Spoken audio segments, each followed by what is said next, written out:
How's it going? And welcome back to the channel. I know this is the latest I've done a review after a game has come out, but I finally finished my Baldur's Gate 3 playthrough. And I really just want to get my official review and thoughts out on a game that's seriously just one of a kind. Before I go into my thoughts on the game, if you're new, I focus on game reviews and impressions. I've been playing all kinds of video games since I was a kid, and I'm not really a fan of dropping a review until I've at least beat the game and seen as much as I can see just to see what the game has to offer. I've been burned before by giving really good scores to games that just fell apart late. Yes, Diablo 4 if anyone's wondering. So honestly, just taking my time in this weird new age where we're just launching and supporting games later, it's starting to kind of work out. All of that is just completely worthless with Baldur's Gate 3 because this game is just old school and I freaking love it. I'll start out with some non-game related things about Baldur's Gate 3.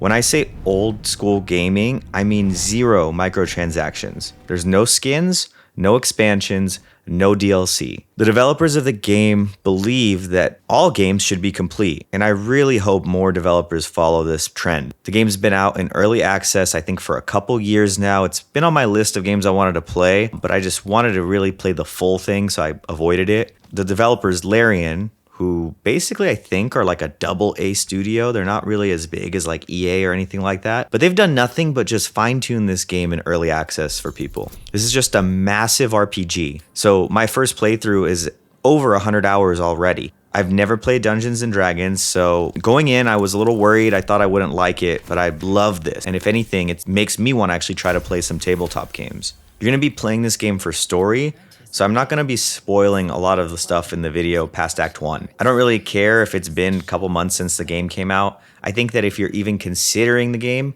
you need to enjoy and just see this story because it'll range depending on what you decide. The game has supposedly, I don't know if they've confirmed this, but 17,000 endings. And all of this depends on what side missions you do, what you do during your missions, and what decisions you make in the game. The main mission has you investigating something called a tadpole that's in your brain, and just how to cure it before you become a mind flayer. You'll meet companions, you're gonna save or just destroy villages, you play a huge part in something just a lot bigger that I don't want to spoil. Going back to those side missions, video games are just known for these shitty fetch quests, and I don't think I had one bad side mission in Baldur's Gate 3 that felt like I wasted my time. Finding a kid that's playing with shadows and just helping him can just change the entire level you're in. Helping out these criminals early, these little, thief kids or whatever, can result in them just finding you later, helping you out. You can kill, bribe, or convince enemies to fight for you. Every decision that the game gives you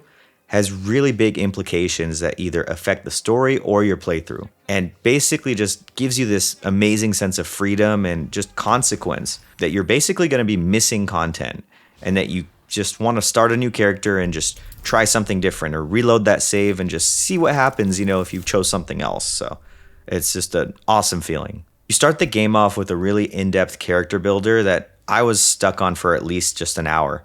You're going to be deciding on your looks, your race, your abilities, a background, specialization. All of this affects your passive abilities and bonuses as you play. As you level up, you're able to respec, you're able to add a second class, or just optimize the build that you've got. Everything that's in the game is decided with these dice rolls, whether you see it or not. My character, for example, was a ranger. He had a criminal background, which basically gave me a higher stealth rating, deception, and I think lockpicking bonuses. I was able to summon animals and have them help me fight, and those animals even leveled up with me and just changed the way they looked. It was cool. It was just really fun being able to play this archer build and just having a wolf go around helping me out in the fight. There are tons of other classes with different fighting styles. Barbarians are basically tanks that can deal just massive damage. Fighters are more balanced melee classes. Rogues rely on stealth daggers. Wizards learn spells and dish out just a ton of damage. A bard uses an instrument to inspire your party, gives buffs, and you can kill people with music. It's freaking sick. Paladins can choose pacifism and just stick to their religious beliefs, or they just turn their backs on religion and become an oath breaker. There's even a pre-made selection called Dark Urge, where there's a voice in the back of your head that's constantly telling you to make really, really bad decisions and basically just kill like a serial killer. You've got warlocks, clerics, rangers, monks, druids even. There's just so many different ways that you could play the game, It's seriously at first just overwhelming to start and make this decision. And just so you know, I've already started another character and a third character just because I wanted to see how they played. When you play solo, you do get access to companions, and these can basically help balance out your party versus, playing with 4 people, which is another possibility. You can even respec your companions to help them basically fit your party style. If you don't like that Shadowheart is a certain cleric, I mean, you could change her. You could fix any mistakes that you made along the way by respecking. And I mean, just to talk about mistakes, this is one of those few games I played where I didn't look up some, 20 mistakes to not make video or any of that crap. I didn't look into builds for any of my characters or my companions, and I just had a blast figuring things out, and I was able to beat the game with no problems at all. Was the game easy? Not really, but difficulty is something I want to talk about a little later. Once you get out of the whole intro area, you're starting Act 1, and I was at least 40 hours into Act 1 alone. You get lost and you discover things, and it's what the game wants you to do. It's a D&D style game filled with really good side quests, no fetch crap, just like how I mentioned. Quests impact the story, it impacts your companions, even alliances that you make by the end of the game. Getting distracted was really just my favorite part of Baldur's Gate 3. You get to immerse yourself in the world, you care for the characters, you're getting stronger, you find really good weapons and gear. Decisions and dice rolls that I passed or failed weren't really just black and white. I mean, sometimes 2 decisions are just as equal. There's some things that I decided that I don't want to spoil that bite you in the ass later, and that's awesome. I don't think there's 2 playthroughs that are going to be the exact same in this game because of just how many things affect other things. I had a companion leave me completely because I just couldn't deal with his baggage, honestly. And I mean, there was another companion that everyone loves that I killed, locking me out of some cool quests later that I saw with him online. I even missed out on one companion completely because of a decision that I made in the game. The game doesn't force you into some predetermined outcome ever. There is heavy weight to every decision, and I just love that because you're not really seeing this in a lot of games. Most will just lead you to something they decide is the way to go. When it comes to gameplay, here's where I think it's not for everyone. The game is slow. You're walking around, you're exploring, opening up locks, talking to people, talking to animals, even talking to the dead. A lot of the game is dialogue. All of it fully voiced, by the way, even the animals. And most dialogue either leads you somewhere that furthers a quest and is actually beneficial to you. If you're an action type of gamer, I think it's going to be hard for me to say that you're going to like this because most of the game just isn't that. When it comes to combat, it's completely turn-based, where you control yourself and your other companions. If you're in a group, it's you and some buddies, and you're basically using your actions, your spells, and attacks to either move, jump, sprint, or fight. I thought the combat was actually really difficult, and I played this on that medium difficulty setting. I didn't want to do tactician, and I never really picked the hardest setting.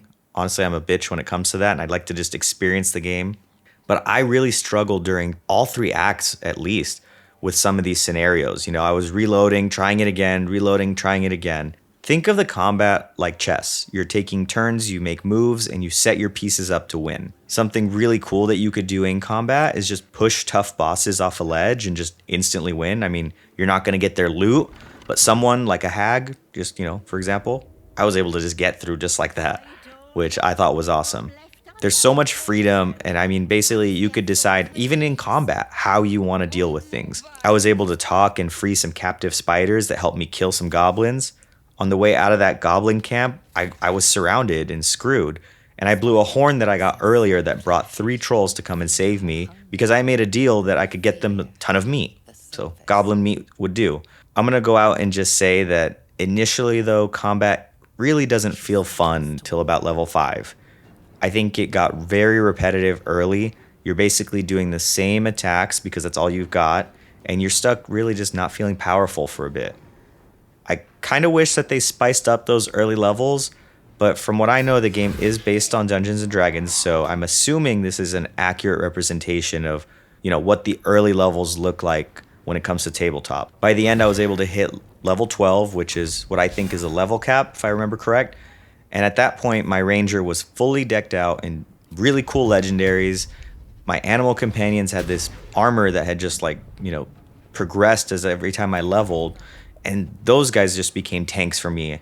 My companions had awesome legendary gear. I'd respect a couple, changed how they were. It was just a completely unique experience. Besides the initial combat slump, I did want to mention just a few more things that I didn't like about the game.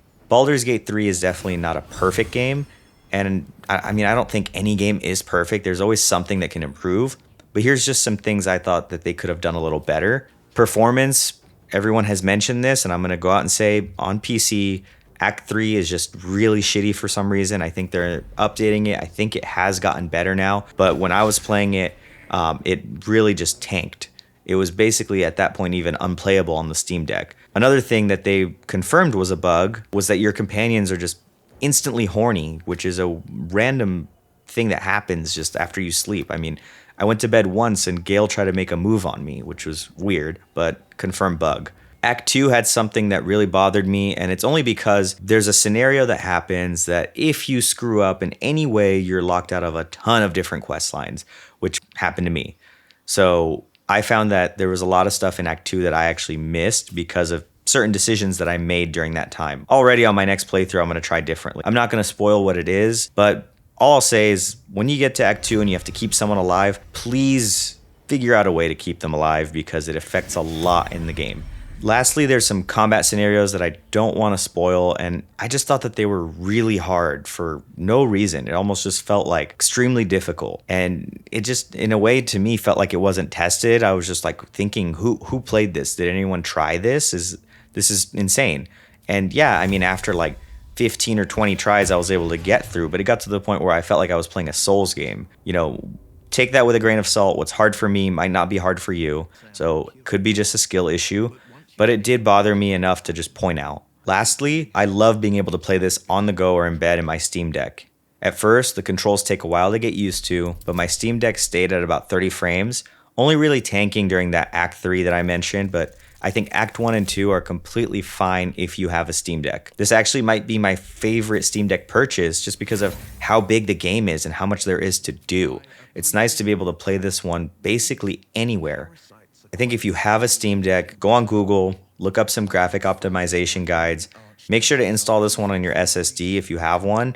That way you can get the best experience possible. I really recommend it if you have it. To wrap things up in just a crazy year with just hit after hit after hit, Baldur's Gate 3 comes out of early access and seriously shakes up the gaming world. Developers are scared shitless that we've seen what's possible when a company actually cares about the player.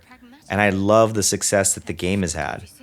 My review is so late, but I feel this like overwhelming urge to tell everyone about this game. I think if you like Final Fantasy, if you like games like Mass Effect, if you played Skyrim and liked it, even Zelda, I think you should do yourself a favor, buy this game, give it a shot. Baldur's Gate 3 is an easy 10 out of 10 game for me. Any shortcomings that I mentioned are really just nothing when you look at the overall scope of the game. The consumer-friendly practices of Larian, the amount of time it takes for just one playthrough and your money's worth.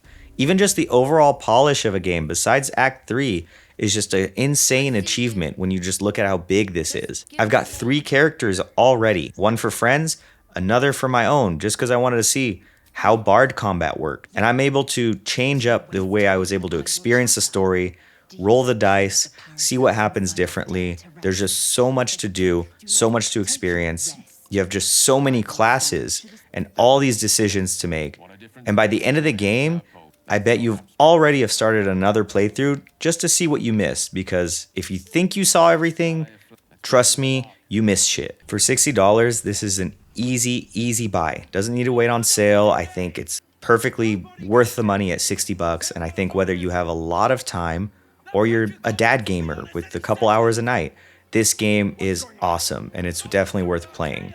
Once you get through that weird initial combat slump, there's an amazing world that you could discover and literally shape through decisions and dice roll. I think if we want companies to stop announcing DLC before the freaking game is out, everyone should buy and play Baldur's Gate 3 and just show everyone that, just like Elden Ring, we want a full experience just like the old days. If you made it this far, be sure to like, hit the subscribe button as we continue growing the channel.